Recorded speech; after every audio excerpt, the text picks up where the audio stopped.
Hello, and welcome. We are live again, trying to build a winner for the Underdog big board. This is, of course, the pre-draft contest. I hopped in one and it snap filled, so we're launching right now. I have the 8-hole, and I have not invited anyone in here yet, so I'm gonna do that. So just bear with me. Who wants to hang? Running up a big word on YT. Let's see. All right. Sent one message out, and we'll send another. Looks like we had Chase Saquon go, so nothing too unexpected there. If anyone wants to hang. All right. We are live, running a big board.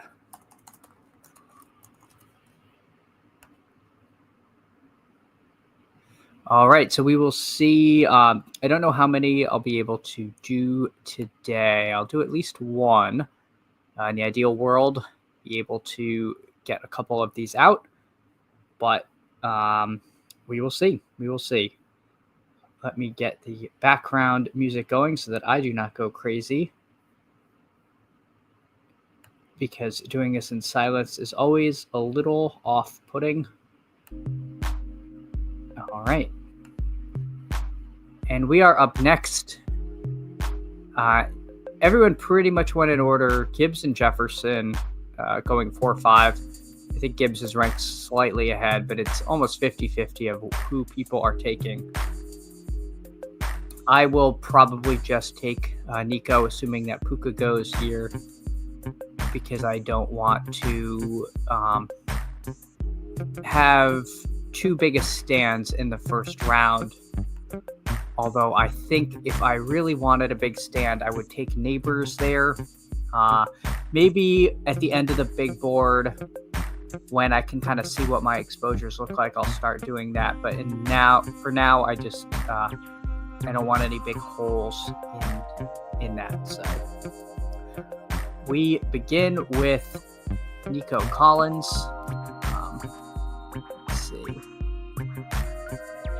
All right. We begin with Nico Collins, and then after that, we see Amon-Ra, BTJ. A-Chain going at 11 is a little early. A-Chain, not a guy I am super excited about this season. I think he's actually one of the rare guys who we really don't want to get that big workload, because he just was he was such an efficiency monster the year before last, and then he was asked to take on more of the load and became quite inefficient. The passing game work kind of disappeared a little, so it was not really the most successful situation there in Miami. I currently have the Davis Maddock rankings loaded up. I highly recommend subscribing to his Patreon. I think his ratings are quite good and well researched, especially when you're looking for late tight end information. I'm just going to take Ashton Jeanty at 17. I think he is a pretty good value there. I don't know the difference between him this year and Bijan last year. Bijan was a top 8 pick regularly, and we are getting Jeanty in the middle of the second this time. His ADP is normally 14, so we're seeing a little bit of a discount versus last year for the top running back prospect. All that is to say, I'm thrilled if I can get him at 17.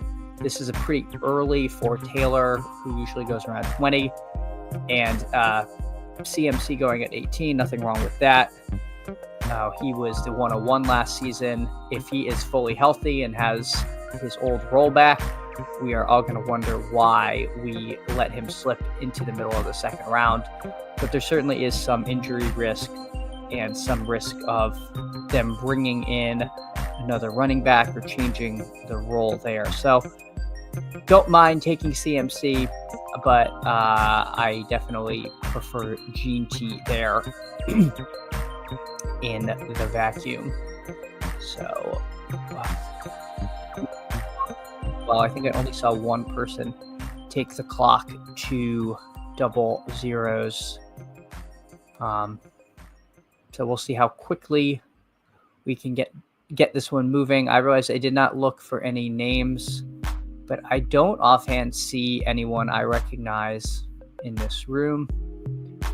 But obviously, if you're out there, please identify yourself, because it's always good to know if we are drafting with others in the room.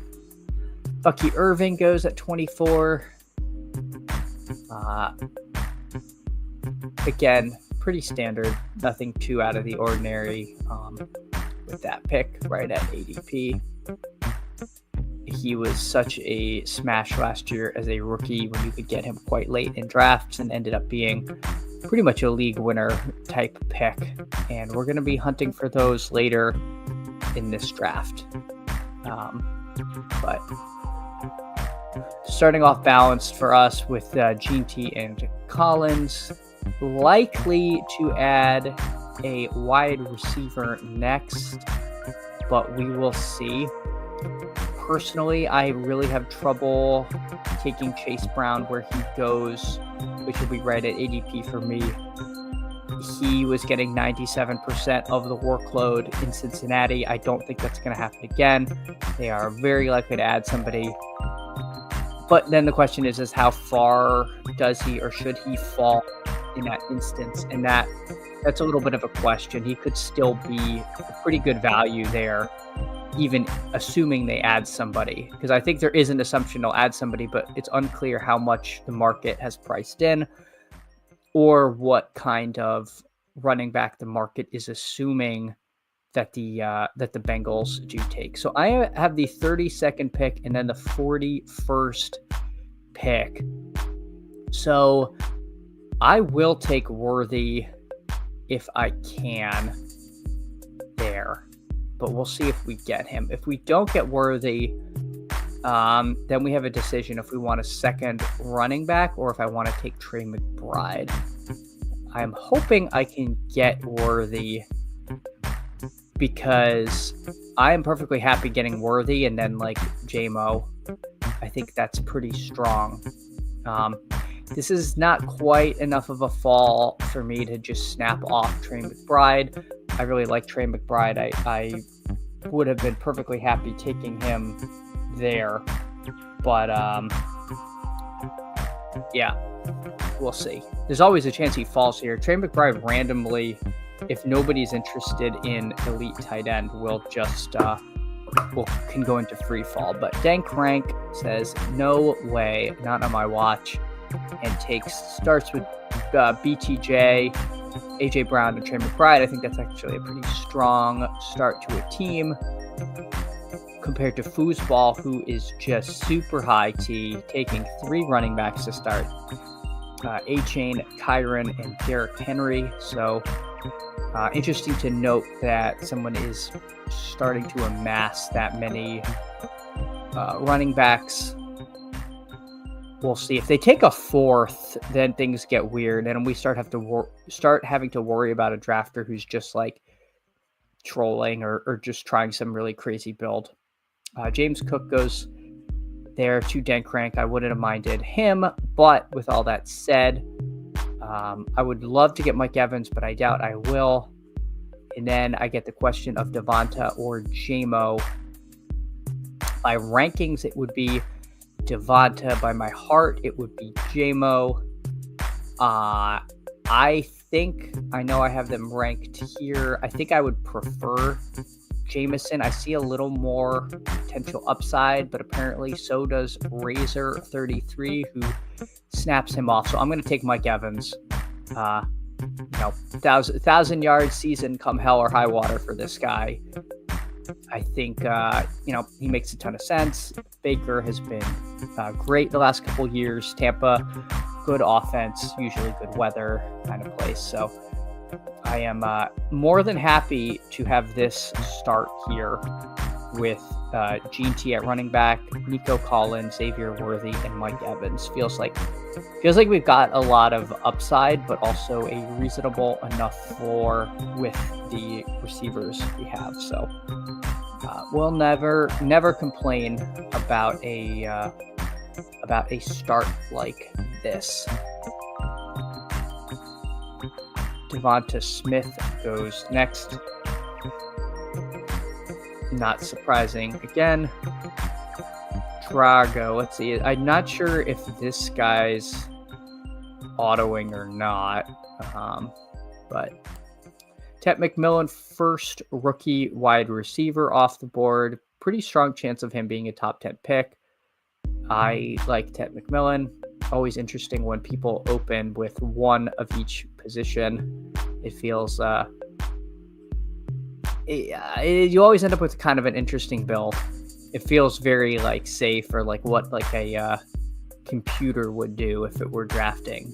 But on the vacuum, I definitely can't complain about any of the picks that they've made with Allen, Gibbs, Ted McMillan, and Brock Bowers.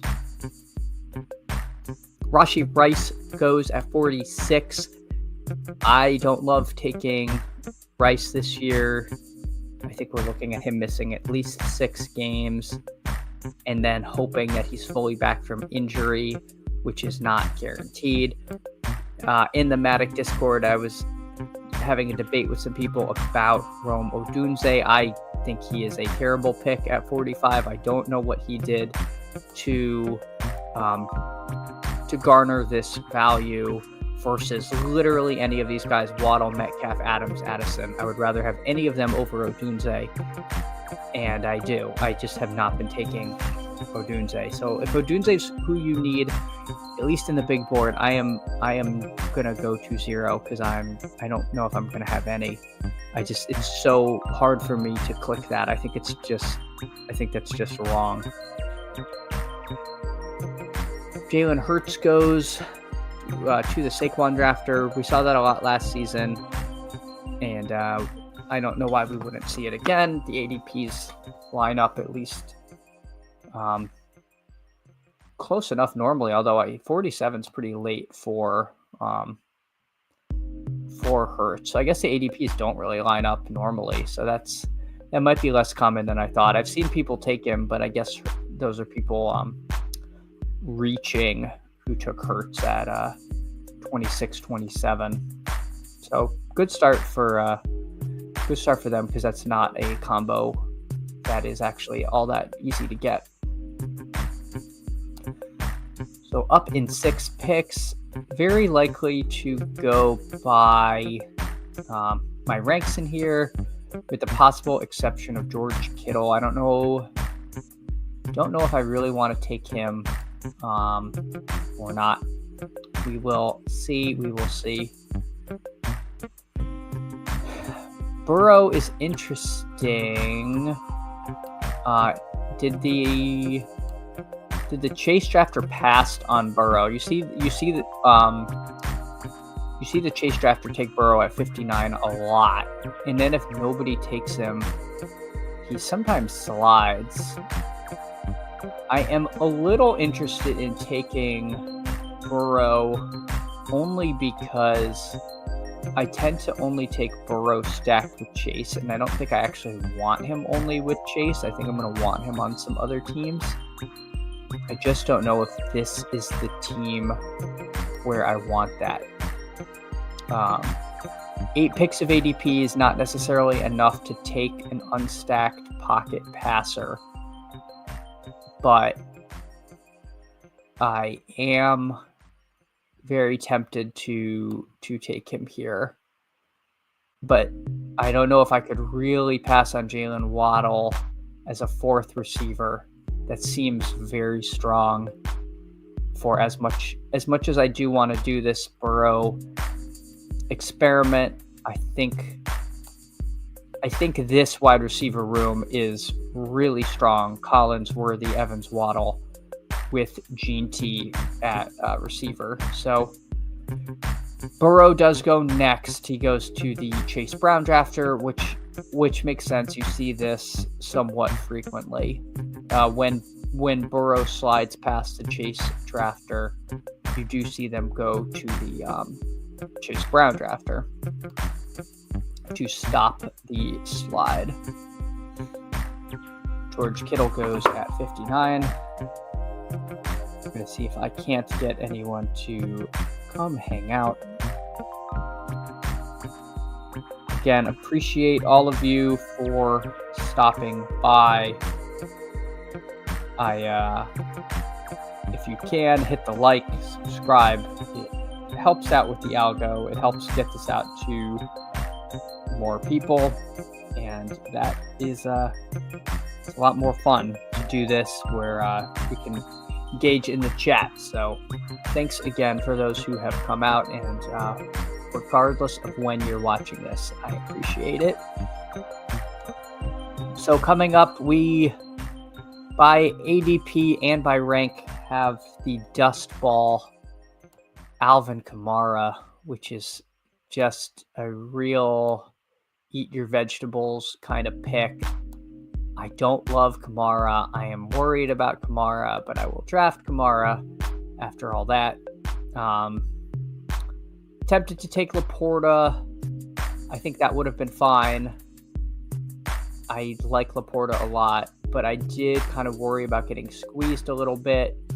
And, this is a good value on Kamara, and the Saints surely cannot have everyone get hurt again. So I think we forget how good the Saints were for the first 2-3 weeks of the year. All right. Come hang. All right. We'll see if anyone wants to hang. So Laporta goes at 67. Hampton, one of the exciting rookies, goes off next. Henderson goes. So we see this kind of little our mini RB avalanche interrupted by Laporta. Tracy goes. I probably would have taken Tracy and been somewhat happy with it. We'll see. We are up in 8 picks.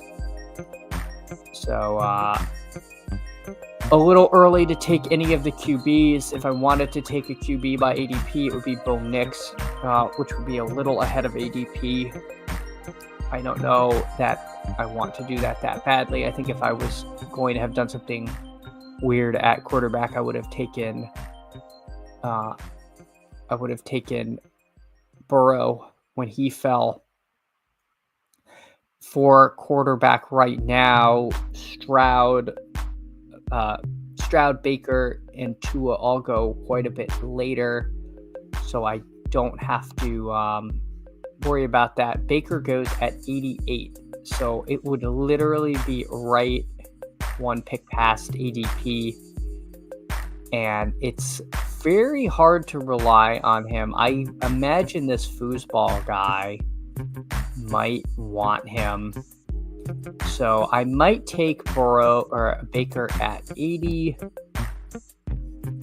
but we will see what is available there. Jennings is one of my favorite picks, so is Ridley. If either of them had fallen, I definitely would have taken them. I think, assuming nobody takes Baker here, I am going to actually take Baker and then probably take another running back at 89, and that would probably be Jalen Warren or Aaron Jones, assuming one of them falls. If Baker goes here, then I would probably take Jacoby Myers. Probably how I would play this, or possibly Tony Pollard. But we will see what comes to us. So yeah, he either auto drafted or took it to 0 and took the highest player at ADP. I'm just going to take Baker because I don't really want to push this, and I am perfectly happy taking Warren or Jones at that pick, as well as if I had to take a Matthew Golden, I would, and I also wouldn't mind Jonnu Smith. So I have a bunch of players in this range that I do like. but I am happy to lock up one of the better quarterbacks. Things can get a little dicey when you're relying on a Waddle or a Stroud, not only in relying on Waddle and Stroud, but those guys sometimes just randomly get picked because people are very QB thirsty in this format. So a whole bunch of wide receivers go: McMillan, Myers, Downs, Pittman, Pearsall, and I have virtually no interest in Isaiah Pacheco. I think Jaylen Warren is who I want here, but if he does go, then I would probably just take Mark Andrews. So we will take Jaylen Warren here as a third running back. I think that's a pretty good place to be. I think he's going to have a good season. Najee Harris is a free agent, so happy to have this start to this draft. I think this is pretty good. If somehow in 14 picks I can get Njoku right at ADP, I will probably just snap that off. So hopefully we can get there. There's quite a few people that need tight ends, but that is what I would be angling to do. And if not, then the running backs get really thin, in my opinion, in this range. If we go by ADP, we're looking at guys with either heavy landing spot risk, are free agents, have some warts. If any of these guys you're planning on starting, like as your second receiver, you've got problems, in my opinion. These guys all are either just straight up backups or have a lot of uncertainty. And so I would much rather have 3 running backs at this point than be fishing for a running back in the mid or in the early hundreds. I think, to me, if I'm taking darts at running back, starting in the 150s, you can there's a couple guys, there's Sampson and Gordon, and then past 200 there's a whole slew of them. We'll see what we end up doing to round out our room, but at least I don't feel like I need to take another running back for a while if there's no real value presents itself. A bit of a fall here for Bo Nix. A little surprised to see him sliding this much. I thought the Sutton guy would have taken him. Where is the Sutton guy? So the Sutton guy passed on Nix for Pacheco, but I did not realize he already had Lamar. So that would not have made a lot of sense to go that heavy in QB early. All right. So there goes Nix to someone who did not have a quarterback. So perfectly reasonable pick for that person. All right.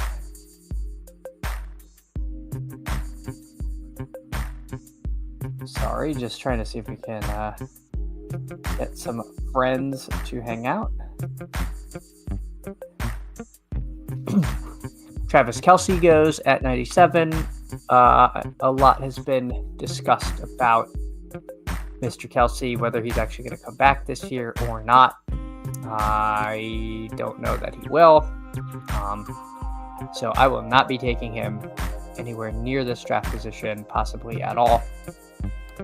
Unfortunately, Dr. Drago had to take 2 tight ends, which thins things out a little. I would love Njoku. It's all going to depend on if Mr. Hoos takes him or not.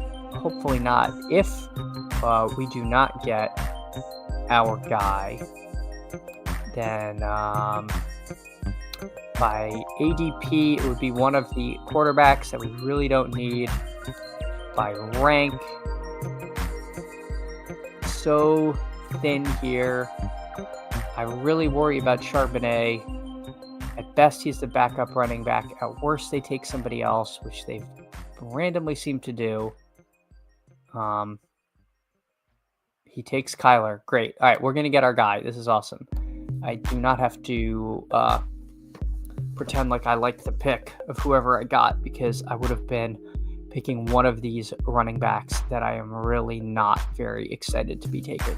So pretty cool to have this start go over the team so far. Baker at QB, Ashton, Gene T, Alvin Kamara, and Jalen Warren at running back. The wide receiver room of Nico Collins, Xavier Worthy, Mike Evans, and Jalen Waddle, with David Njoku at tight end. So pretty balanced room so far. Pretty balanced. I could really take any position next. I think I would take one of these receivers, like a Marvin Mims or a Rashad Bateman. I think that's the direction that I would go. I do like Najee Harris. He's, has the potential to sign somewhere and just be a 1,000-yard rusher. But I think, so with Bateman going, that kind of makes my decision for me. That's probably who I would have taken, but I'll take Marvin Mims. He really, towards the end of the season, started showing that he has a role. It's kind of an exciting young offense in Denver, and so getting a piece of that is not something I'm going to complain about. So we will take Mims there. We will take Mims, and now we're up in 14 picks. All right. So not too bad. Starting to think about now how to round out the QB room. Stroud's ADP 125. Tua's ADP of 137. So unlikely to get Stroud, just based on the fact that our next pick is 128. And people can be very QB thirsty. I would need, people are definitely going to be tempted by Herbert and Dak. So I don't think I could count on getting Stroud. I could definitely take Tua early. And then the question is could I push him, if I didn't take him here, could I push him all the way to 137 where his ADP is? And then if I do push him and don't get him, what's the plan? So one of the things that you can do is you can kind of get this very late Xavier Legette and Bryce Young back stack. You can do that. So I could potentially, if I want to push Tua, take Legette here and then have two quarterbacks I could take. Again, all these things seem like great plans, but we'll see if any of it actually matters. So far, nobody's taken Herbert or Dak, which, with only 7 picks to go, we could potentially just get Stroud. I haven't taken a lot of Stroud, but I would certainly take him here if he were to fall. As far as the position players, Cam Scatterbo, I really like. I do worry that he was not in Brugler's top 100 draft board because he's fairly plugged in, but we'll see. I mean, Scatterbo, I think there's a role for Scatterbo in the NFL, and I don't think any team would be upset to have him, but, he might not get the draft capital investment we all hope he gets. He's a very polarizing player in these big boards. He's either considered a great pick or legitimately one of the worst picks, depending on who you ask. So I will optimistically pop Stroud into the queue, and after that I will put Legette in.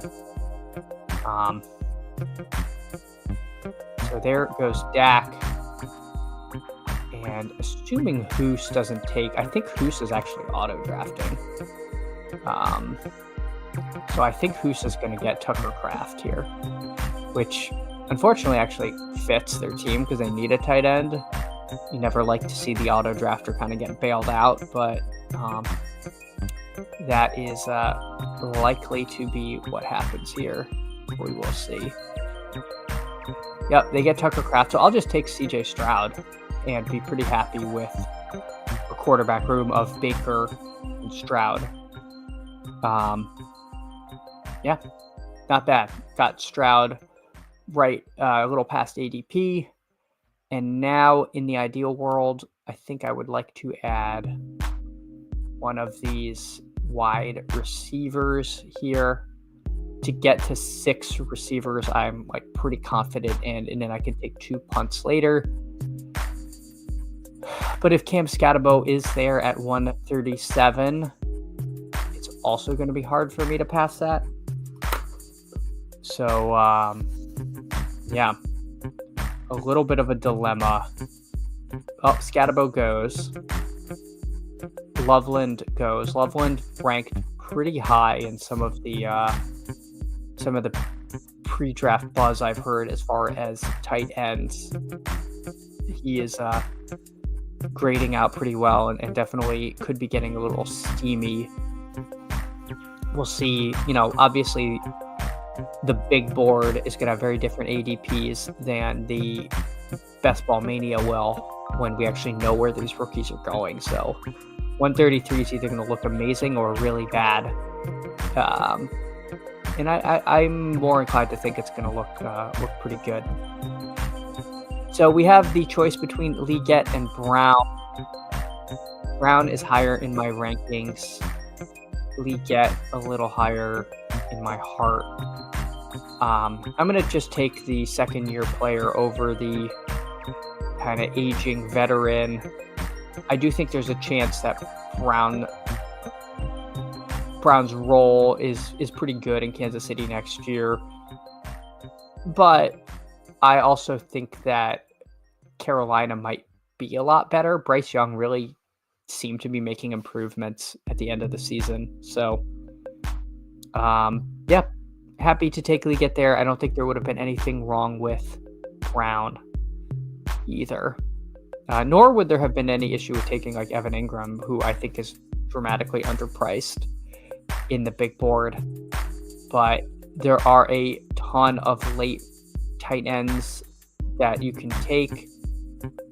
So I don't feel like I had the need to run out and take a second tight end at this point, especially when I'm so high on Njoku.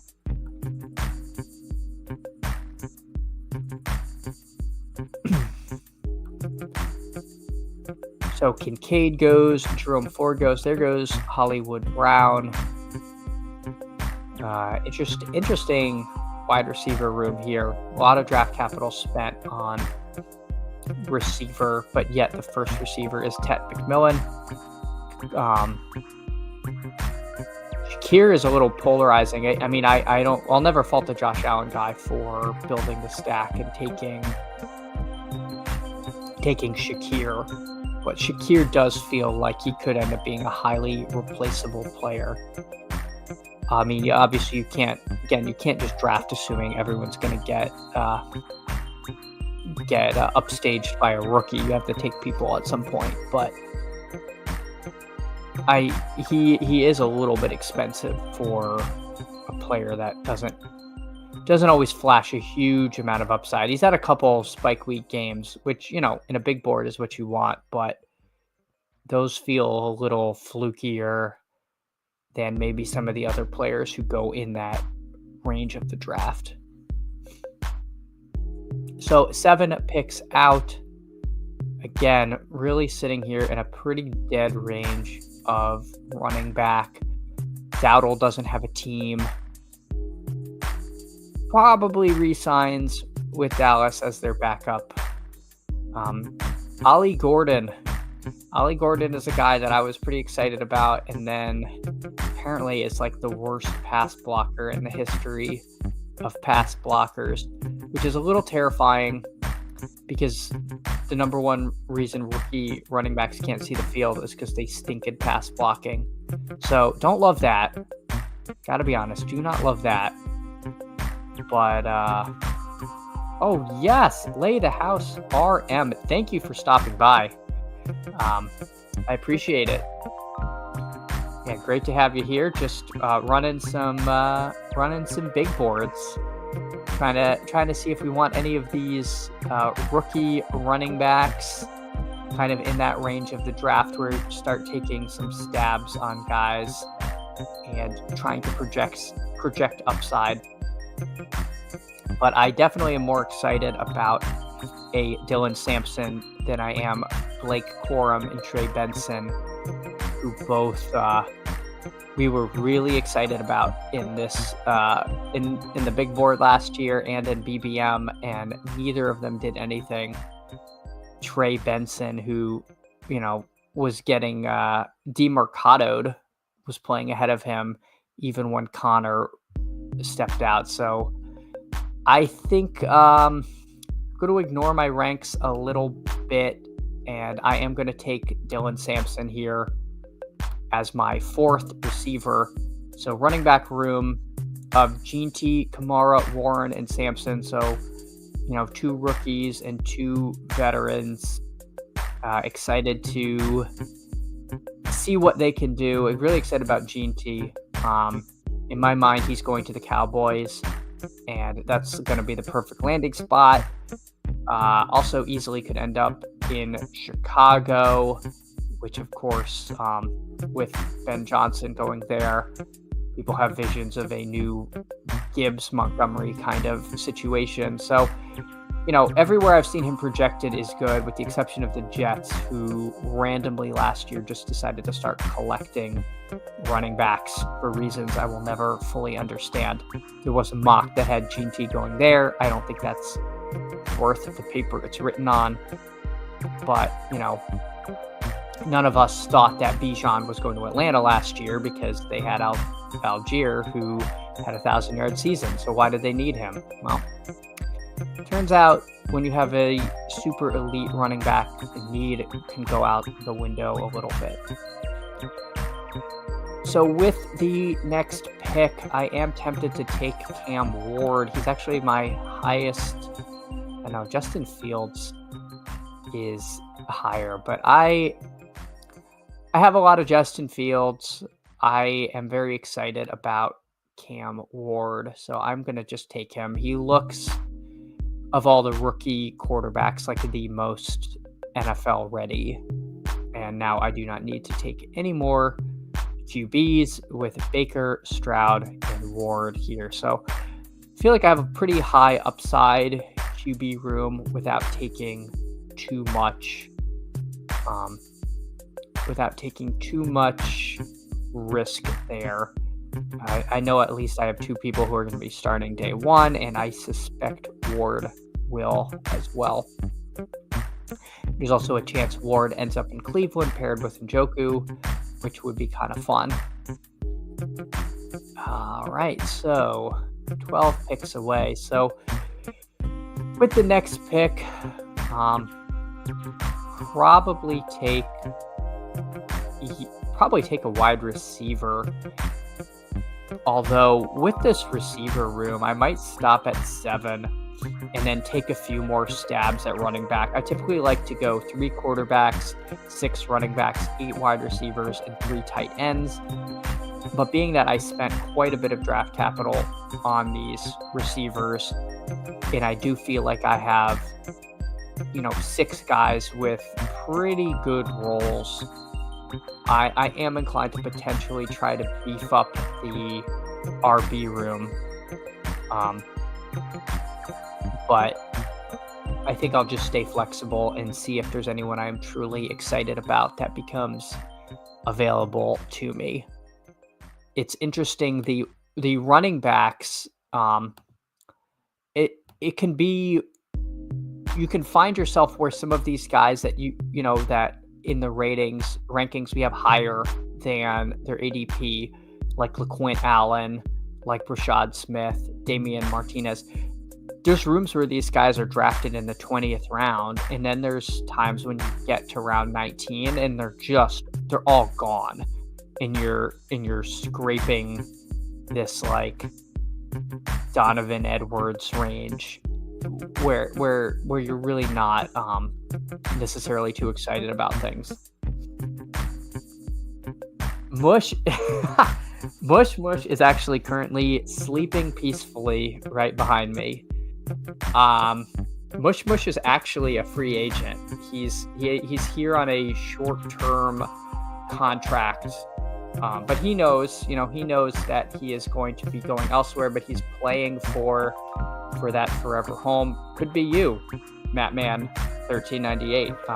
Very sweet cat. I don't know if you're up on the latest. I got in trouble with the shelter because I overfed the cat, and he put on some weight from his last checkup, and that was my fault. But it's hard to say no to him because he's really sweet and he was hungry. So now he's on a little bit of a diet, and I am adhering to it because I do not want to get in trouble. Do not want to get in trouble with the shelter. So at this point in the draft, I am very tempted to start taking like my favorites. I think I'm going to take Schultz here because I do have Stroud, and I I'm a little agnostic to which of these tight ends I get. So I'll take Schultz here, try to mix it up. If he's still here on June 1st, my God, he might just end up staying. No, you know what? They said he gained 3 pounds. I do not believe that. I don't think he's been here long enough to gain that much weight. Like, I think if you weighed how much food he's eaten since he's been here, it might not even be 3 pounds. I mean, it's a cat. Like, 3 pounds is a lot of weight on a cat. So I think he was either underweighed the first time or he was moving around on the scale. So I'm filing under protest. That said, they told me how much I should be feeding him and how much I am feeding him, and there was a bit of a delta there, I'll be honest. So, I will keep the mush content coming. But yeah, he's a big boy. He is a big boy.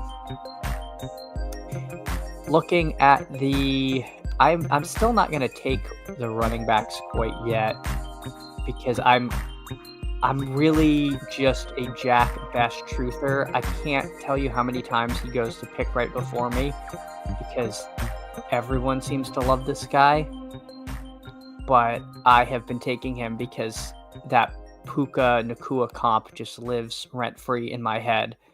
And we're here. It's a 7th receiver I'm taking, and I have 6 guys I'm pretty happy with. So I will be the slappy who takes Betch. Am I buying the hype? Absolutely. But at least I know I am buying the hype. So my eyes are open that this could be a bad pick. But what do I want to do? Take DeAndre Hopkins, who is just pure dust, or the exciting rookie? And I think we all know the answer to that. Yoshivas goes after Betch, and I feel like the yin and yang here. Yoshivas, who simply is one of the worst receivers I've ever seen get consistent playing time. Zero ability to generate targets. I cannot imagine that he is an every down player for the Bengals next season, even if Higgins goes. I think Yoshivas was saved by the fact that Jermaine Burton prefers the casino on Saturday night than going to a walkthrough where he is supposed to be the focal point of the offense. Now, I don't blame him, right? Like, we've all been there. We all have our vices. But that was bad. That was bad, and it's unfortunate, and I hope Burton is doing better and he can get his career back on track. All that is to say, I am not taking Andre Yoshivas. I think he's a bad pick. So we start seeing the rookie running backs go. Marks, depending on who you believe, this guy is Woody Marks should be a UDFA. And he's only drafted where he is because in the initial rankings, he was put unduly high by a fellow USC alum. I'm into greasy theories as much as the next guy. I couldn't really tell you too much about Woody Marks, but all the analysis I've heard has said that he is not in the same class as some of these other guys, Damian Martinez, Brashad, LeQuint, and I am going to just take that on board and believe it. So I have not been taking much Woody Marks. I have been taking a little because, none of us were taking Tyrone Tracy last year in the big board. I mean, he must have been less than 5% owned, and yet he gets a good landing spot and plays his way into a good role. And yet, I was there taking 40% Dylan Laube. So I really kind of want to vary my exposures up to these late round running backs. I think I will start taking the running backs with my next pick. I am not in on Kendre Miller. I believed in Kendre Miller for 2 seasons and have been burned, and I just do not think the Saints believe in him either. Could be wrong. I also already have Kamara on this team, so I actually don't think handcuffing's as bad as some of the best ball intelligentsia does. But regardless of your feelings on handcuffing, I just don't believe in Kendre Miller is the long and short of it. So Host has been auto drafting the entire time, so he is likely to end up with Kareem Hunt here, which is really unfortunate for him because I think he just drafted a retired player. And there he goes. Okay, so Kareem Hunt goes, and I will take Damian Martinez here. So, you know what? Beepman, great name. I hope I didn't butcher that. I feel bad using the Ducks because it is 100% Pete's bit, but when I try the other one, now, to let you all behind the curtain, StreamYard has royalty-free music you can stream with, and you don't have a ton of options. There's about 4 that you can do that aren't either really distracting or really annoying, and the Ducks are, to me, the best one and the one that I kind of can just ride with the best, so oh, nice. Well, I really appreciate you stopping by. That's awesome. Yeah. So anyway, yeah, I do feel bad using the Ducks, but it's a limited universe from which to choose from. I will be taking LeQuint. Do not worry. I have the Davis ranks loaded. LeQuint Allen is a guy I have been taking quite a bit. I have been LeQuint pilled. I've also been Brashad Smith pilled to one extent or another. But I've just been trying not to take the same guys in every draft. I do differ in the Kendre thing. I do not take much Kendre Miller because I think he is going to get replaced. I don't know. I've got a bad feeling about Mr. Miller there.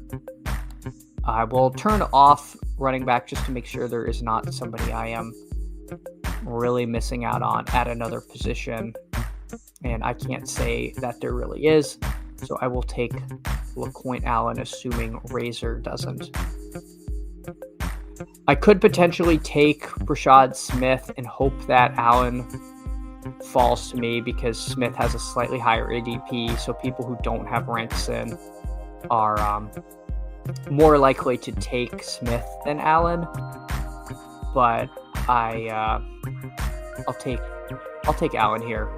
If Smith comes back to me, I would likely take him. And I also want to add a little more Jordan James in. He's a guy that some of the other content has liked. I think the Leg Up guys were talking about James, or it was when they had Pat on Spike Week.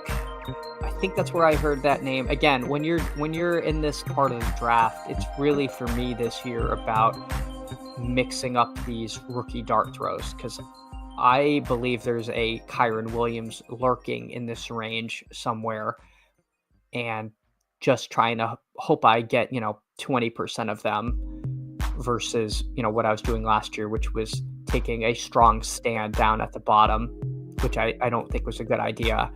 I don't know enough ball to pick one of these rookies and say they're the guy.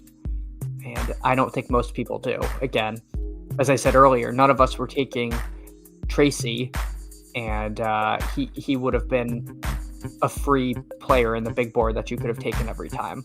So just try to vary my exposures in this range. I think this time, again, I'm going to go with 7 running backs and 7 receivers. I'm very happy with this wide receiver room. I don't think I need to add an 8th receiver versus at running back.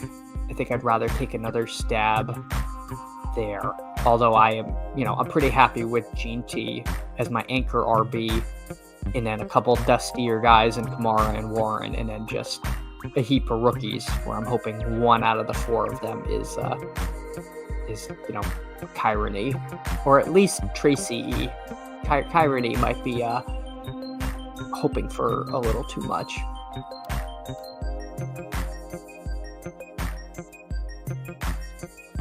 I would love to do another one after this, but I just don't know if I'm going to have the time to get through it. But I guess I could fire it up and make no promises that I will get through the whole thing, but you know what, we'll do our best. So, wow, waiting for 11. That is not great. All right. Well, we'll see. We will see. If anyone wants to join a draft, there are 11 spots, so feel free to hop in there, and I will try to get through it. Savion Williams goes, Tolbert goes. Let's see. Often you see Tolbert go to the Dak drafter, especially when Dak's a guy we see go unstacked fairly frequently. He's in that kind of range where people are just taking QBs so that they don't end up with no QB, which is a perfectly reasonable thing to do. But Tolbert is the guy people tell themselves, like, oh, now I've built a stack. And I don't hate it, because it seems like Cooks is leaving. They are likely to add someone else, but it seems like they were happy enough with what they got from Jalen Tolbert. He was not a bad player. And again, the kind of pick you make in the 19th round that could provide you with some scores on some weeks. So Autobus Drago in our auto drafting friend. Now, unfortunately, the auto drafter will take Chig, which is a little annoying because I would not have actually minded taking Chig. He's been getting some good coach speak. All right, nice. Well, glad to have you in the next one.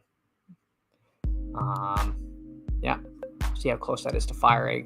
But yeah, disappointed Chig is going to get autoed here. But wow, all of the So a few of the fun rookie tight ends have gone. But there are some guys I'm going to round this team out with as soon as this guy finishes autoing Chig. All right, I will take Brashard Smith. So pretty happy with this running back room of Gene T, Kamara, Warren, and then 4 dart throws late: Sampson, Martinez, LaQuinn Allen, and Brashard Smith. And then at tight end, I'm going to just add these guys to the queue. And God, if I end up with Noah Fant, that's not great, but we will see. All right, let's see the other draft. How many people? So we're 7 of 12, so it is filling. It is filling. Waiting for 5. Feel free to join. Yeah. And let's see, 6 picks away. So, and we can see how we round out this other draft with our tight end.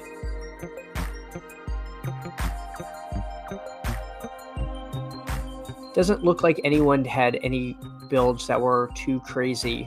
Not seeing anyone with like 5 quarterbacks or 10 wide receivers that you occasionally see. Oh, nope, someone did have 10 wide receivers. This guy, my God, peak monster.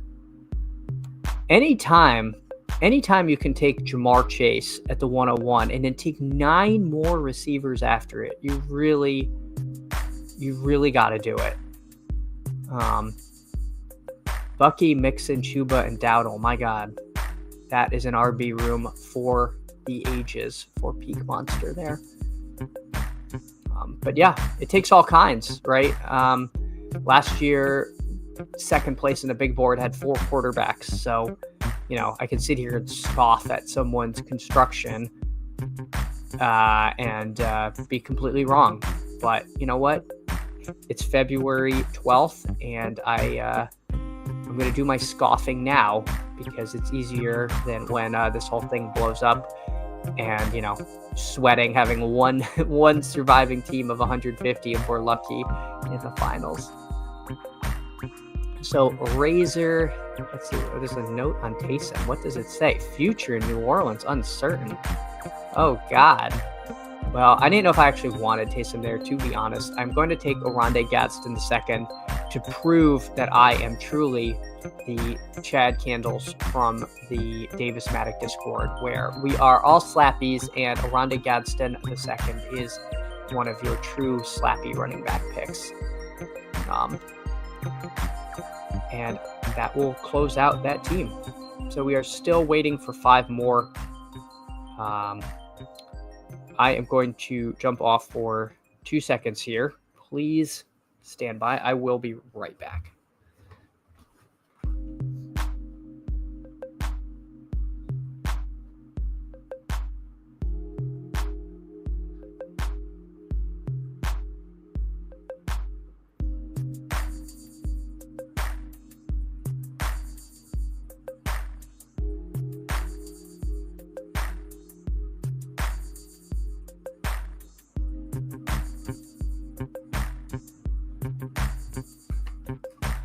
All right, we are back.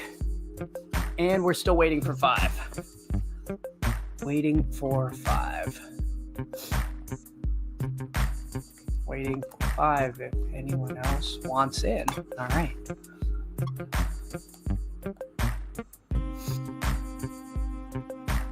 Well, waiting for 4. All right.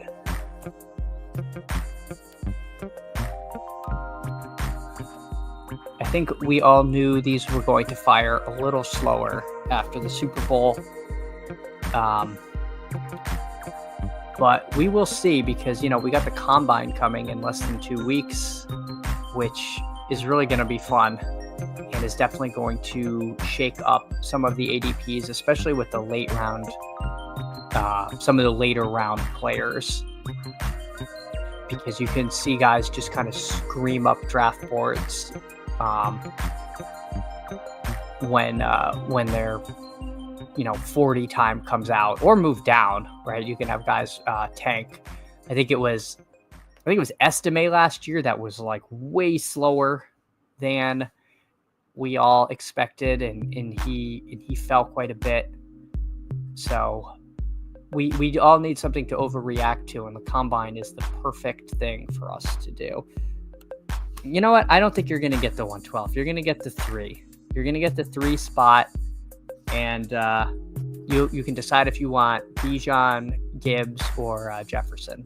You can take whoever you like, but let's see. Let's see who you get and where I end up.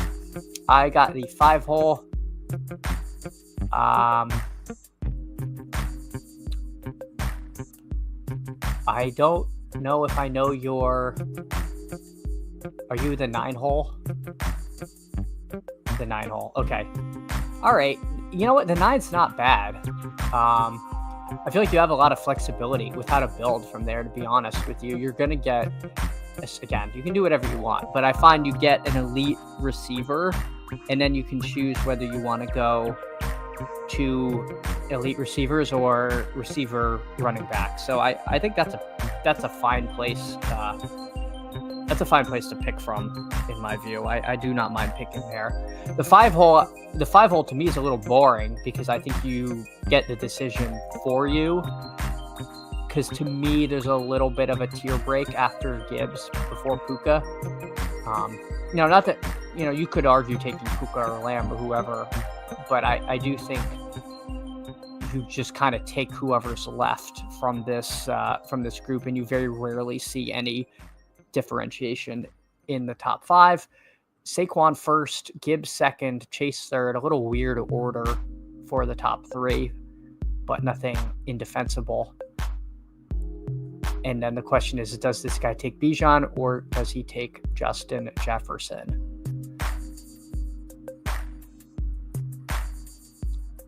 We wait with bated breath to see who we get here. And we hope he's not going to auto the entire time. He takes Bijan, which is perfectly reasonable thing to do. So I will take Jefferson. So this draft is truly a blessed one for the Matic Discord. Getting Justin Jefferson here.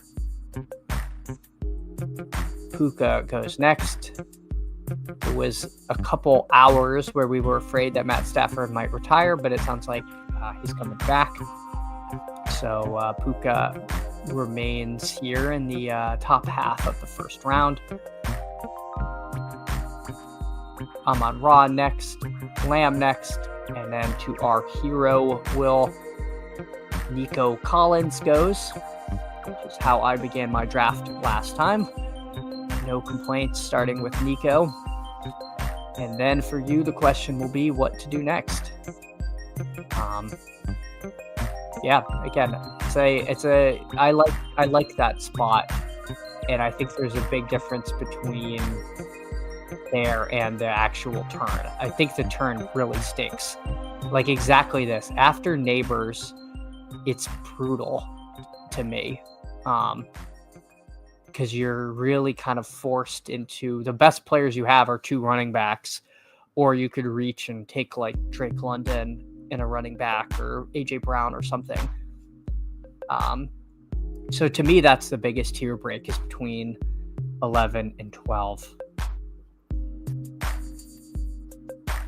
Wanted Amon-Ra. Yeah, I don't blame you. I think I prefer Amon-Ra there, but Nico's really good, and I think what we saw from Stroud his first year was a little closer to the truth than what we saw last year. Also, last year was just kind of cursed. I mean, Tank Dell getting hurt was bad. Diggs got hurt. So I think Collins is going to have a better season than last year. And the games where he was healthy, I mean, he got hurt, right? Collins scored that long touchdown and came out and missed several weeks with a hamstring injury. So I think Collins is great. I think that's fine. So GT, yes. Yeah, see, now you have proven you are part of the Matic Discord with the slappy GT pick. I actually love those starts. It's actually how I started the last draft. So I'm going to take Vlad here. Yeah. All right. So I will open Justin Jefferson and Ladd McConkey. But going back to it, yeah, GT was a guy that we're probably should be going where Bijan went last year, but yet he's going in the middle of the second round. So it just seems a little odd that we're not giving them the same credit for the same type of prospect. So I like that start. For me, I am perfectly happy to start with Jefferson and Ladd here. I find I don't get this too often. For whatever reason, Ladd always seems to go ahead of where I want him to go. I've gotten a lot of the 4. I've gotten a lot of the 3 and the 4, but there's a big difference because the 5 usually gets Ladd, and the 4 then has to choose like a running back or McLaurin or Higgins, who I'm not nearly as high on. I loved McLaurin last year, so it's really hard for me to pay, a late second round pick for him, especially when I think there's a pretty good chance that offense changes quite a bit. Daniels was so good. I see them adding somebody, and I worry that it will take away from McLaurin. Again, I tend to have a tendency of thinking, teams are always going to add somebody, and that's going to cause problems for the existing player. You can't really draft like that all the time. Like, somebody's going to score fantasy points this year, but I do think we're overdrafting Terry McLaurin a little bit. So up in 2 picks,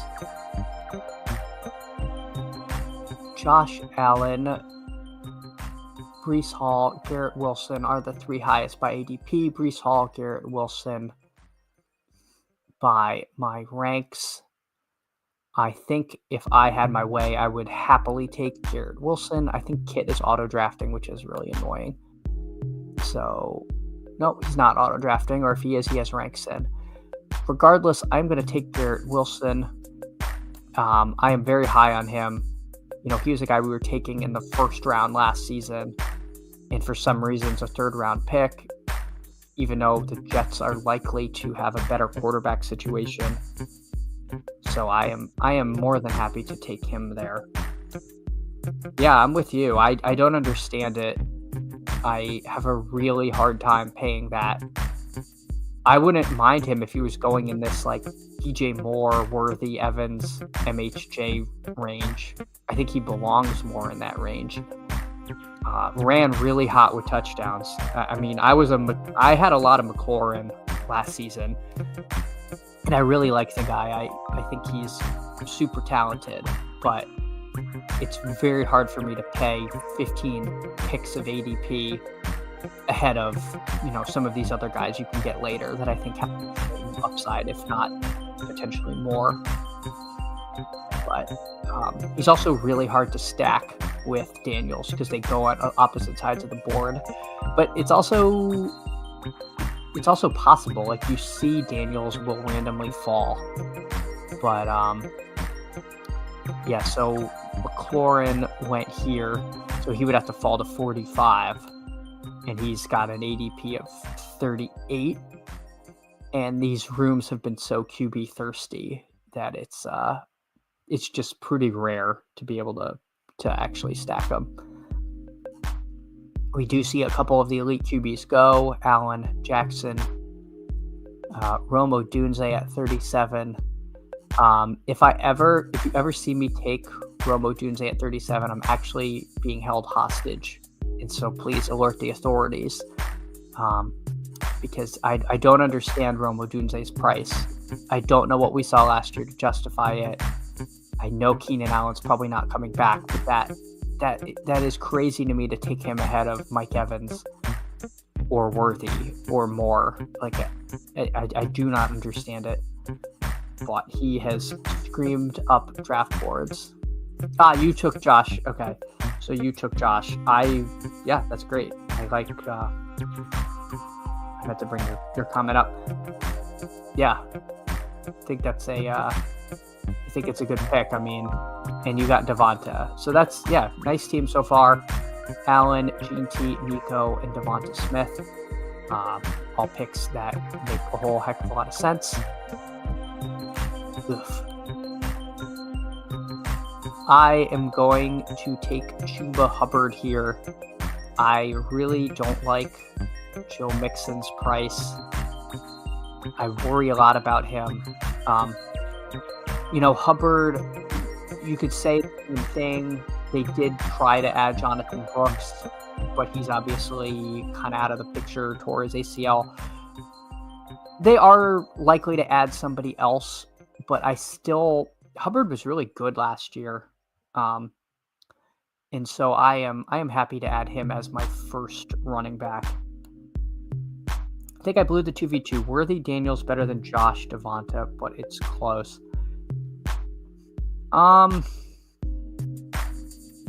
I probably do prefer Worthy Daniels, but I don't know if I'd say you blew it. I think it's just different. And I think for me, I would rather have Josh than Daniels for sure. But it's hard to say. Yeah, Worthy's upside, I think, really is potentially like someone we should have been drafting in the early second round. But there's not no risk of it. I mean, if Rashee Rice is back by the end of the season, we could end up with losing some production late in the year when we really need him. I myself am very worried about Rashee Rice and never draft him because I think the injury is more serious than we all hope it was, and he's going to get suspended for probably at least 4 games. So I am very bearish on Rashee Rice, but I could be wrong about that. And he could be a player that does kind of eat into the some of the easy passes that Worthy gets. Some of the kind of manufactured touches could end up going to Rice instead of Worthy. So spoilers, I will not be taking Rashee Rice with my next pick. Question is who to take here. Oh yeah, Kit is autoing, but I think has a rank, so he takes Chris Olave.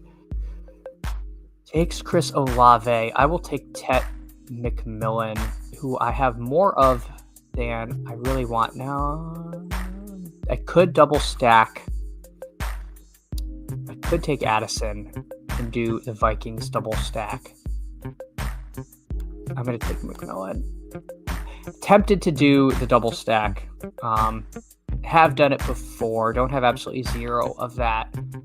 But I think we're going to get J.J. McCarthy as a quarterback.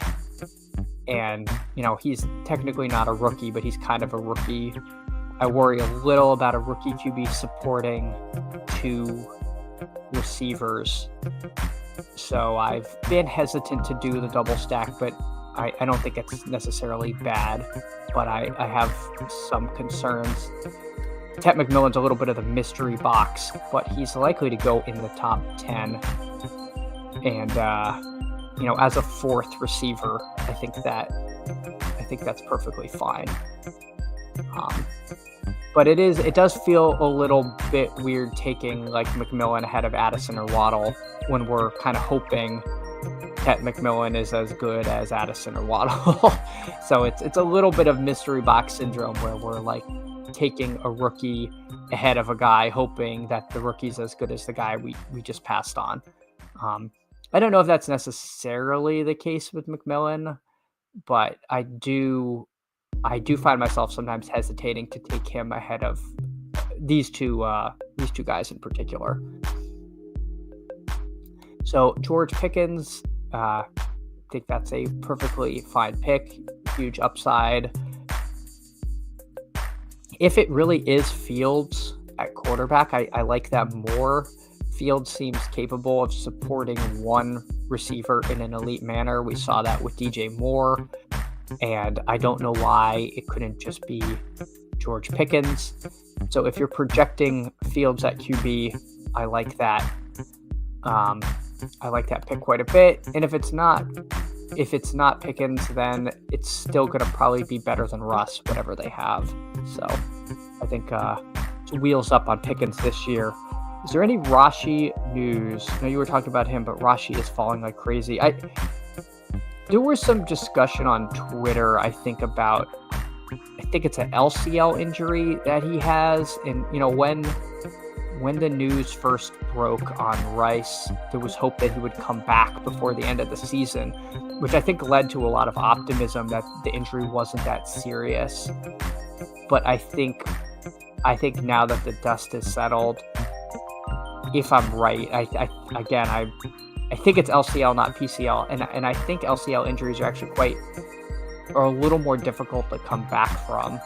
So I think they're, now that people are it's February and we have nothing better to do than to kind of stew on this. People are starting to look back at that and say, maybe there's a little more injury risk than, this is nothing. He's going to be perfectly fine when he comes back. So, oh yes, Buck is here. Buck, welcome. Thank you for stopping by. Will, I see you take Hampton. Again, fun rookie RB room here with Gene T and Hampton. Good start there. Hopefully, day one, Hampton is out there making things happen. In the ideal world, I will take Caleb Johnson and continue the Matic Discord people taking rookie running backs. And oh, you're in the 3-hole. I don't know why I'm struggling to bring comments up here. Oh, so you're in the 3-hole. Why am I? Oh yeah, there you are. All right. So you have Taylor, Cook, and Mixon, along with Jamar Chase and DK Metcalf. So heavy on the RBs early. Just added Juwan Jennings, who is honestly one of my favorite wide receiver picks this year. I think where you took him at 70, he should be going. Like his ADP is 78, and I think that should rise. Personally, he was really good to close out the season. Really seemed to have the trust of the coaching staff and Purdy. So I prefer him to the other cavalcade of Niners, Debo, Ayuk, and Pearsall. Ayuk, I really am worried about. I didn't love where you had to draft him last season when he was healthy. This year coming off of a catastrophic knee injury. I have my doubts in Ayuk this season. All right, yeah, I believe you because you took him at 70 here, but yeah, he definitely. I don't understand. I think this ADP should reshuffle. I don't think anyone really knows where Debo should go because it seems like he is not going to be playing for the Niners. That doesn't mean he's not going to be playing anywhere, though. So he's certainly going to have a role somewhere. But where is the real question? And what will that role be? So by ranking ADP, he is who I should take. I don't have much Hawkinson, and I'm tempted to take him. I don't think I want to go into the season with 0 TJ Hawkinson. So being that I have Jefferson, I will take Hawkinson. I know when I passed on Addison, I said I was worried about McCarthy supporting 2 pass catchers, and then I took 2 pass catchers. So you might be saying, like, what's going on? And I don't know. To be honest, I really just need more Hawkinson. I have almost 0, and that's not by intention. It's just have not been taking him. If Ayuk is fully healthy in the first few games, he's way underpriced. Yeah, definitely. Definitely. If he is fully healthy. I think that's a little bit of a big if. I've also just been a little worried about Ayuk because he was demanding a trade last year. So does he want to be there? Does that flare up again? I know he's interested in playing with Jaden Daniels again. I mean, who isn't? But they played together, I believe, for a year at ASU. So there's a little bit of flight risk in Ayuk, which is another reason I like Jennings.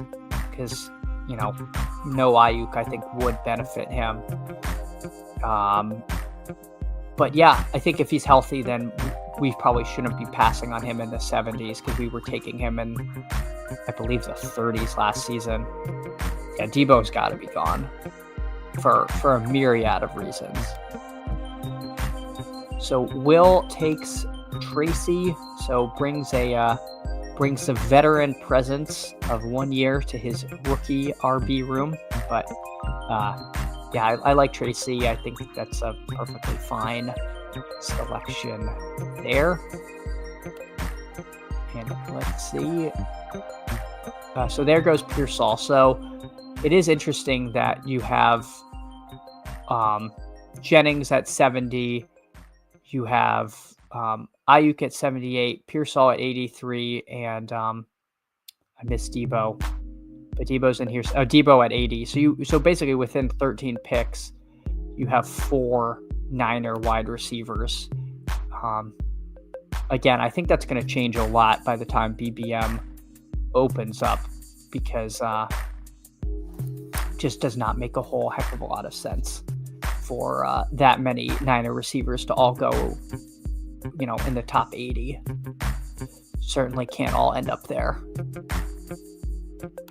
So Josh Downs goes to Will.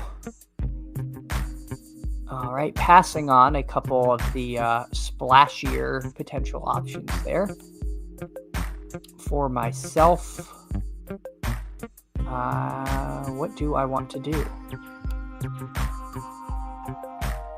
I think I will add the rookie Matthew Golden to the team. I don't have a ton of Golden, but he has apparently been getting some buzz. And again, a couple of rookies here in this room, but I do get a little worried about Shaheed, a speedster coming off of I believe it was a knee injury.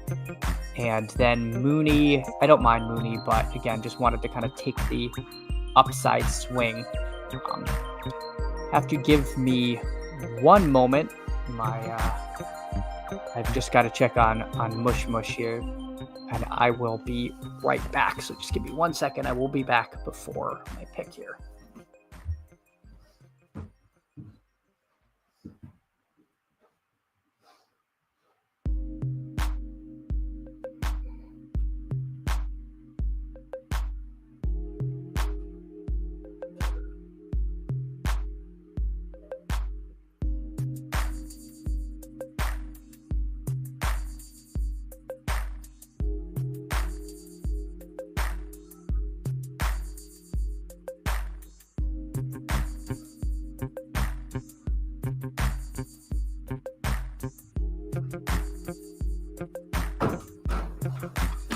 All right, we are back. A gross pick upcoming. Gross pick. So my son woke up, and now he is going to be rounding out the draft with me. So we will see if he can help improve these picks and what we can do. All right, so Shaheed goes there at 99. Buck, I think that is a perfectly reasonable pick to make. I like him as a 5th receiver. I am up here, and it is so hard for me to not take Njoku because I really like Njoku. I am going to treat myself to yet another share of Njoku. This will allow me to potentially stop at 2 tight ends. But again, Cleveland promoted their tight end coach to their OC. So I am definitely higher on Njoku than the market. And so taking him here as a second tight end, I quite like.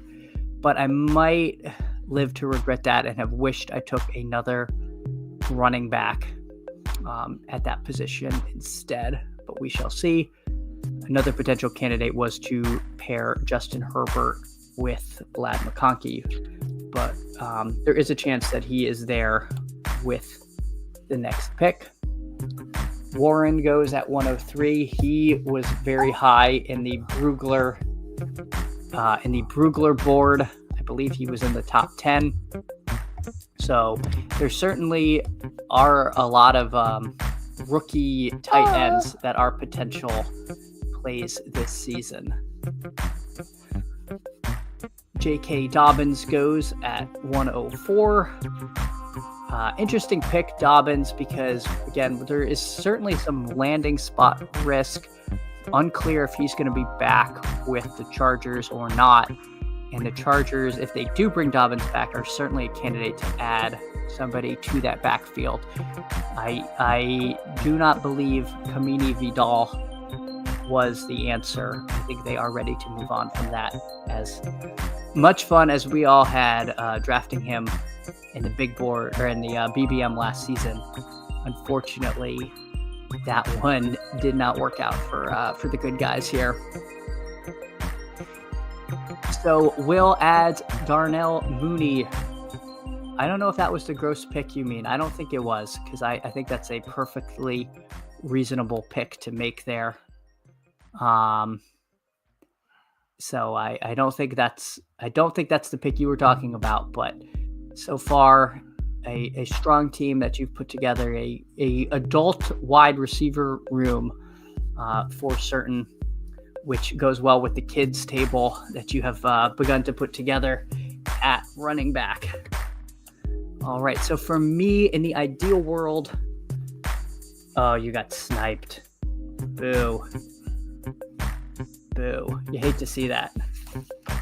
You hate to see that. Oh my gosh. Oh my gosh. Now I got, I don't know if you can hear Mush is yelling at me. The kid is yelling. It's all coming unglued for Chad Candles here, but we will soldier on.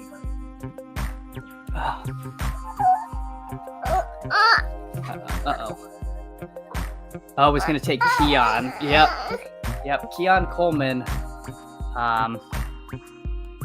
Keon Coleman is somebody that I really have trouble taking, even if I have Josh Allen. It is hard for me to justify that stack, because he just looked like he didn't have it, which is unfortunate, because I really took a lot of Coleman last year, but was definitely wrong about that one. I will, in true Slappy fashion, take Drake May. And in my head, I'll say maybe they draft Ted McMillan, and I've built a stack there. But I did not want to leave this portion of the draft with no running backs. So JJ McCarthy is who I also want, and I will be picking at 140. So hopefully he is still there by the time I am picking. Let's see, where does he go? JJ McCarthy goes at 149. So in the ideal world, he'll be there at 144. But again, people are very QB thirsty in these rooms. So not really sure if we are likely to get sniped on that. So Dak goes, T-Law goes. Dak goes to our friend Buck here. Buck, do you have any Cowboys? It does not look like it, but I do not blame you, because I think Dak is in line for a good season, and you cannot get out of here with no quarterbacks in this part of the draft, or you are really behind the 8 ball. So I would love to take a running back here, and it is likely to be Cam Scatterbo. Don't love the fact that he was not in Brugler's top 100, but he will likely be who I add at this point.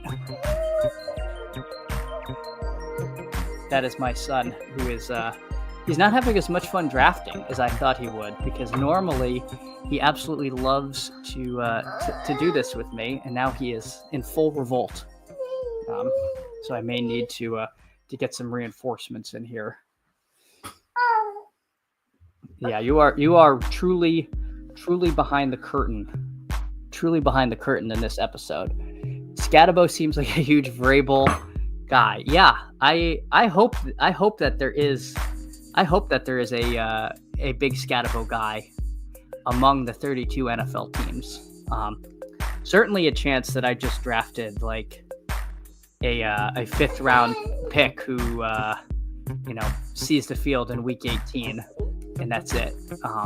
But I think there's a role for Scatavo. He definitely, his pass catching ability, he's kind of fearless. He'll do a little bit of everything.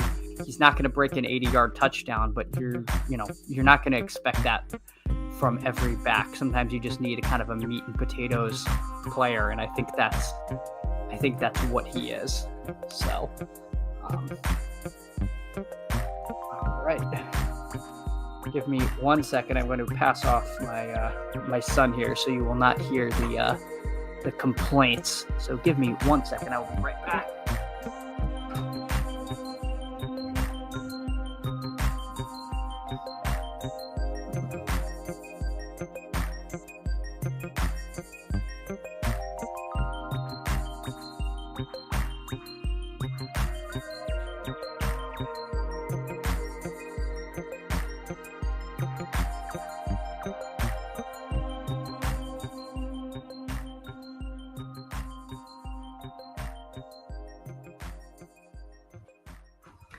All right, and we are back. My goodness. Just overcoming obstacles left and right, but I appreciate you all sticking with me, because sometimes life can interfere with doing these drafts, believe it or not. JJ McCarthy is still available. I am likely to just take him here rather than push it, because I'll be really disappointed, I think, if I don't get him on this team. I think if this was BBM, I'd be more likely to push it, but so many people go 3 QB in this format that it doesn't make sense to try to risk it. So happy with McCarthy there.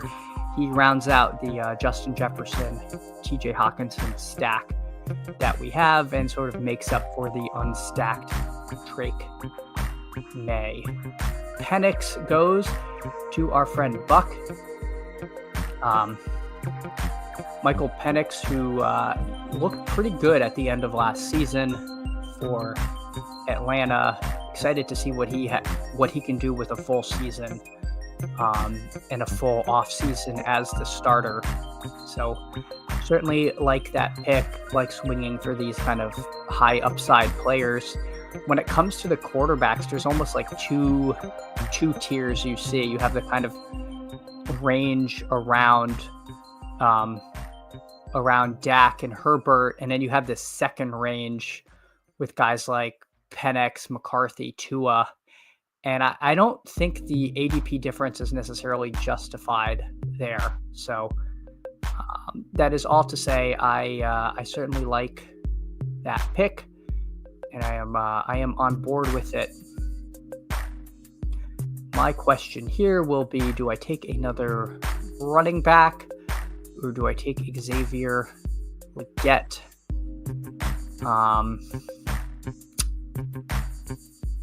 This is a bit of a tough call for me. I'm just going to take this falling value on Legette here and be somewhat happy with that, and try to just take some stabs late at wide receiver.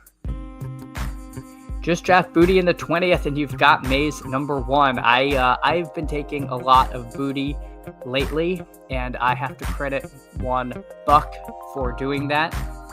Kind of talked me into Booty, and then saw the picture of him playing pickleball with Drake May, and I'm in on Booty. He typically goes in the 19th and 20th in most drafts. I kind of wish he went undrafted a little more. It does seem like he's going to be, most pods are going to have a Booty team, but not all of them. He's not always taken. And he was pretty, he was pretty good in the role he had at the end of the season. They're definitely going to add somebody in New England, but I don't know that Booty is really going to go to 0. So don't mind that. Kate Otten, perfectly cromulent tight end pick there. Saw some, games where he got hyper targeted. Has a lot of contingent upside if any of the other pass catchers for the Bucks get hurt. So, like that pick there. 8 picks away. So the team currently is Drake May, JJ McCarthy at QB, Chuba Hubbard, Caleb Johnson, Cam Scatterbo at running back, Justin Jefferson, Ladd McConkey, Garrett Wilson, Ted McMillan, Matthew Golden, Xavier Legette at wide receiver, and TJ Hawkinson and David Njoku at tight end. This is a pretty lousy RB room that I've constructed. Reading it out loud doesn't feel great.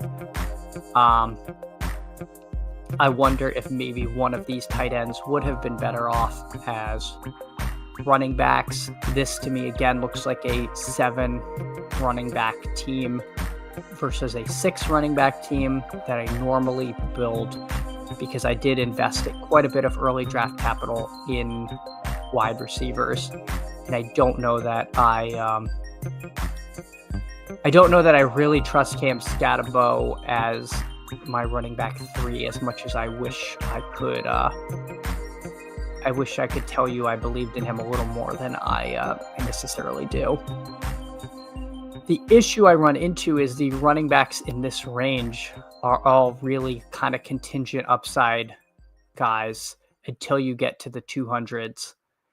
Tyler Algier is like kind of a fine player. Ray Davis, it didn't seem like, I guess if Cook gets hurt, Ray Davis makes a lot of sense. Part of me thinks I should just take Cam Ward, and I think I'm just going to take Cam Ward here as my last quarterback, and then start just taking those shots at running back.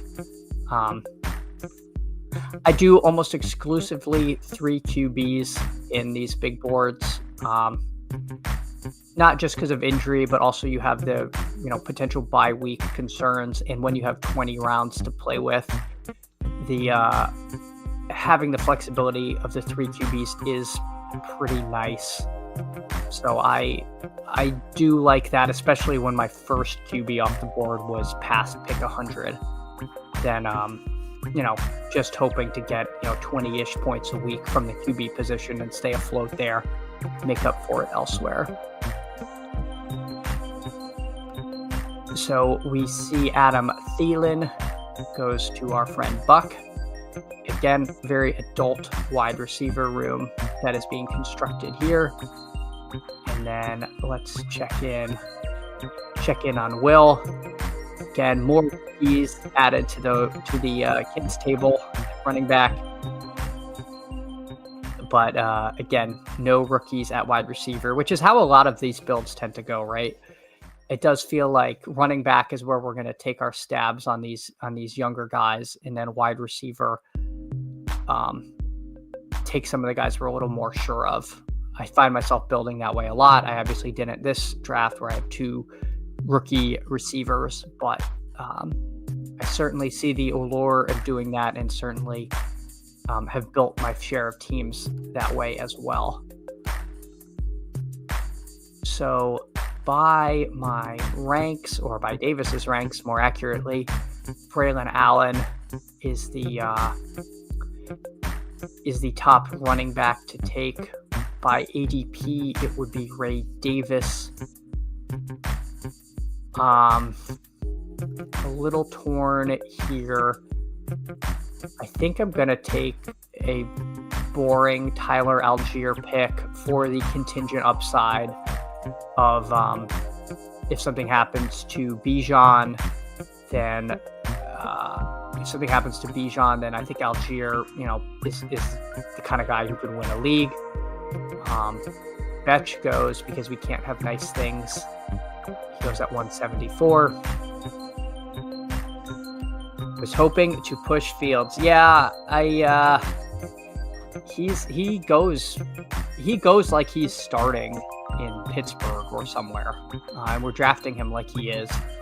So, people forget his spike weeks are are massive. Like when you get one of those Justin Fields games, it can be like 35 fantasy points, but the bad weeks are putrid.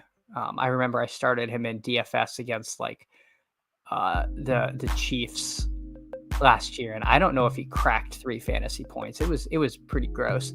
And then I think the next week he had like 28 or something. Like it just the sort of Justin Fields experience is he's great in best ball because you don't have to pick when to start him, but he can absolutely go off. Algier better than average RB2 for sure. Yeah, I think I agree. It seems like at the very least he gets a few drives or and spells Bijan. And at worst, the contingent upside is there. I worry about Ray Davis because it seems like even if it's not Ty Johnson as the pass down back, they're going to have somebody there. Like they seem to like that 3-headed backfield, which to me becomes really messy. And now we're hoping for contingent upside. And then if something happens to Cook, is Davis just take that role? Kind of did last year, but that was a short-term injury, so I don't know what they would actually do if Cook went down for the season. If Ray Davis really would take over the way we saw him do in that one game where Ray Davis kind of smashed. Higgins goes a interesting rookie prospect there at 183. Hunter Henry rounds out the tight end. Well, not rounds out. You could keep drafting tight ends if you want, but I'm assuming rounds out the tight end room for Will because he says, Chad, you cannot stack Drake May with Hunter Henry. Absolutely not. No, I'm just kidding. I'm perfectly fine not stacking him with Hunter Henry. I end up with more Hunter Henry than I probably should have. But now, question for me is, do I start taking the running backs or take one receiver before and then just start firing running backs off? I am not as high on Braylon Allen as I think Davis is. I do worry about Isaiah Davis kind of splitting carries with him late in the season. Part of that might be due to the Jets were completely out of it. Let's see what we've got here. So I will take the shot on Braylon Allen as my 5th running back here. But I do have some concerns that he might not necessarily be the clear backup, and we could be at best looking at some kind of horrible 3-headed monster like we had in Buffalo, but even worse with Allen taking some of the backup role and Isaiah Davis taking the rest of it and taking the passing down work, which is somewhat valuable in that offense, as we've seen it. Although, they're going to get a new coaching staff and it could be quite different, but not as high on Braylon Allen as I was in last year's big board, but I think he's not a terrible pick, and I don't want to only end up with piles of rookie running backs in this.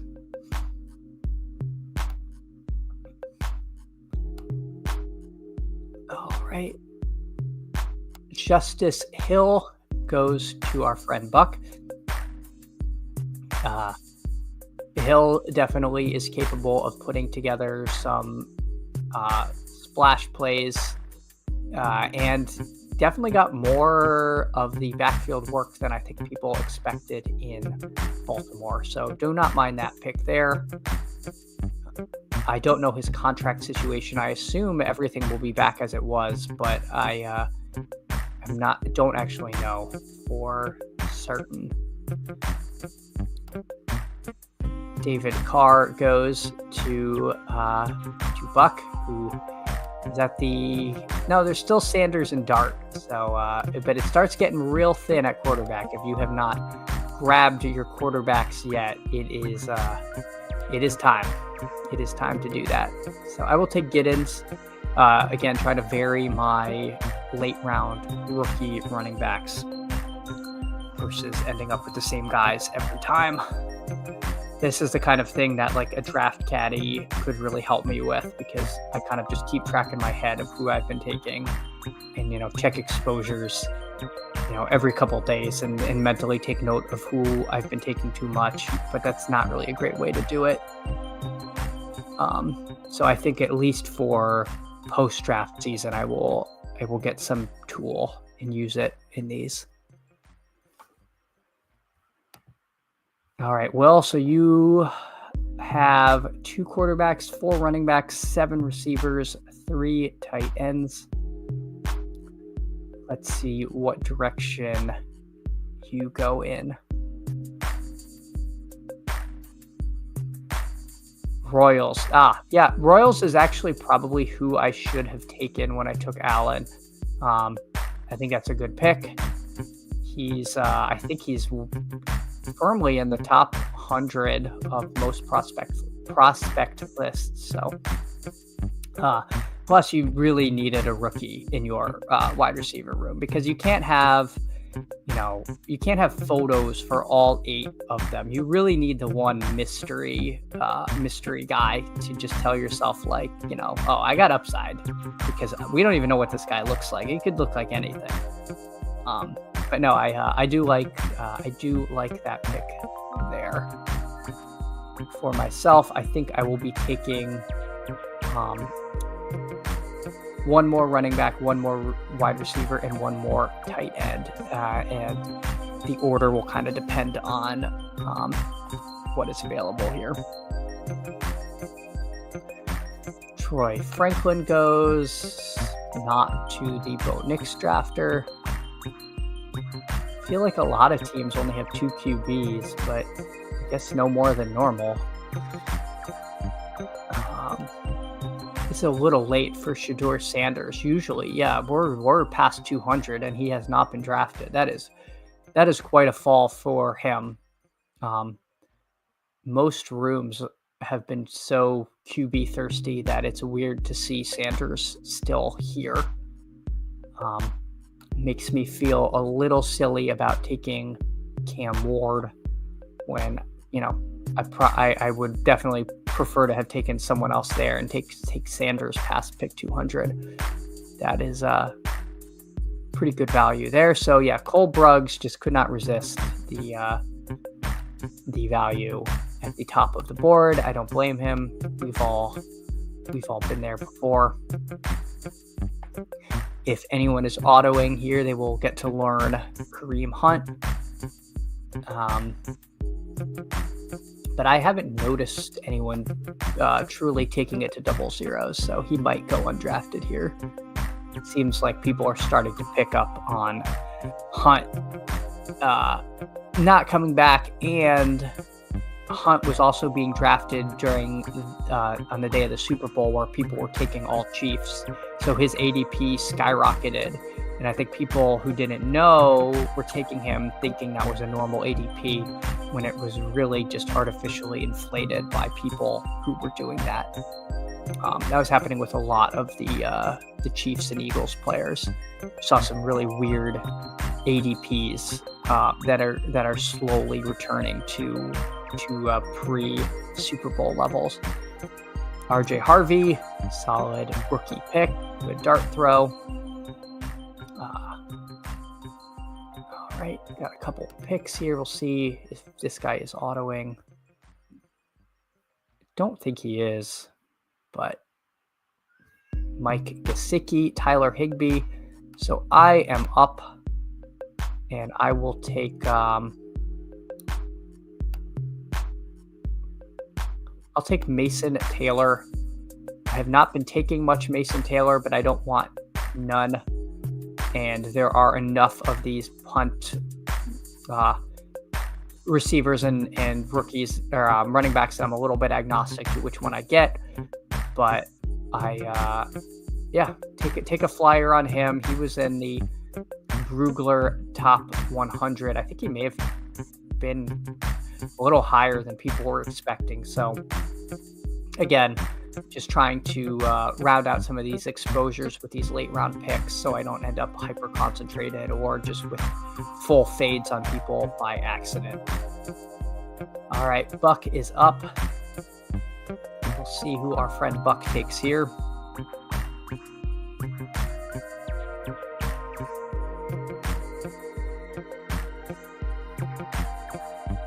And he takes Will Shipley. Will Shipley chasing. So a favorite of the 2024 Best Ball Mania finds a home in Big Board 2025. The contract of Gainwell seems like he may not be back in Philly. So if you are getting the RB2 in Philly in the 18th round, that is an absolute smash. So it is, certainly worth taking the risk on Shipley. Obviously, there is no guarantee that he has that role, but if he does, I will wish I had taken more Shipley in the 18th round, because that is definitely a valuable role to have. All right. Now, Booty is still here. So I will take Booty if he falls to me, and he instantly goes to Buck. Oh my God. We are simply forbidden from having nice things. And none other than a true friend of the program takes Booty right from my grasp. But I cannot hold any ill will, because he is the one who opened my eyes to Mr. Booty, and it will just enable me to take a different wide receiver late, and again, vary the exposures up a little bit.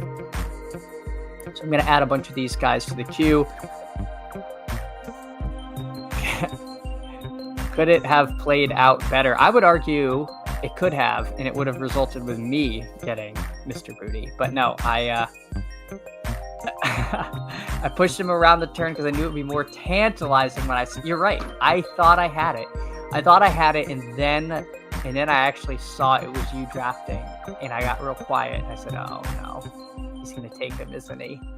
So I do appreciate the forethought of that, because you did get me. I got my hopes up.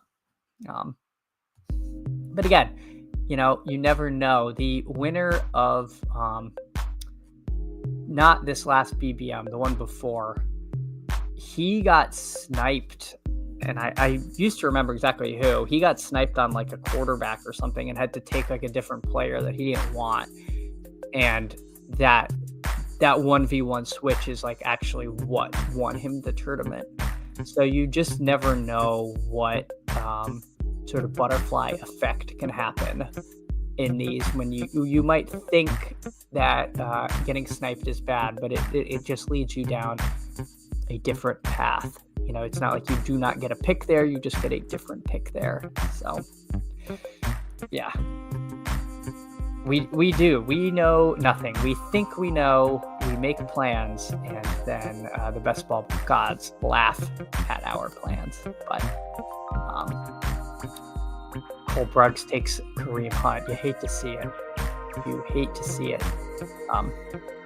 Unfortunately, I will not be able to do another one today. I appreciate you sticking by while I was a little more distracted than usual. Mush was causing some trouble, and my son woke up from a nap earlier than he was supposed to. So again, thank you for sticking by. It is so much more fun to do these with you guys, and to be able to chat with you all. He ended up with Jordan Love. Yeah, that's right. That's what it was, and that did it.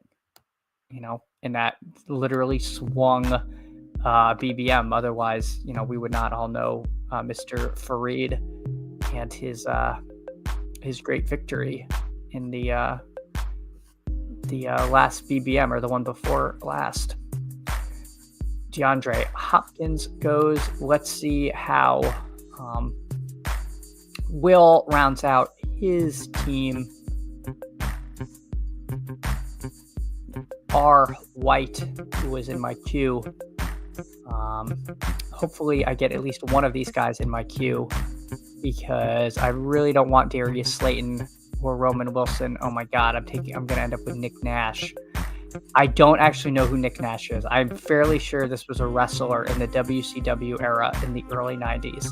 That might have actually been Kevin Nash. We will never know. But I'm going to end up with Nick Nash on my team. Great. But again, all right. Hey, Buck, thank you. Thank you for stopping by. Really appreciate it. It's so much fun to hang out with y'all. So I will close out this draft with Nick Nash.